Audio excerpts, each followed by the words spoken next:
രണ്ടുപേരുടെ കിടക്കുന്നതുണ്ടോ? വീട് പണി ആയതുകൊണ്ട് എല്ലാ സാധനങ്ങളും വെളിയിൽ ഇറക്കിയിട്ടേക്കുക. ടാർപ്പൊടി മൂടിയിട്ട് ടാർപ്പായും എന്തോ എല്ലാം കൂടെ.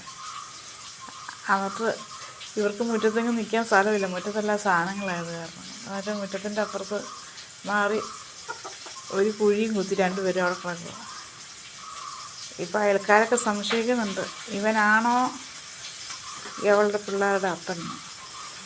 ഞാൻ പറയുന്നത് കേട്ട് നോക്കുന്നു. ഒരു കോഴി അതിലേ വന്നു. പെണ്ണേ പെണ്ണേ എന്തുവായി? രസപ്പെണ്ണേ മൈൻഡ് ചെയ്യാൻ നിൽക്കുകയാണ്. പിള്ളേർ വരുമ്പോൾ അറിയാം ആരാ അപ്പന്ന്. സത്യ, നിന്നെ ആൾക്കാർ സംശയിക്കുന്നുണ്ടാ?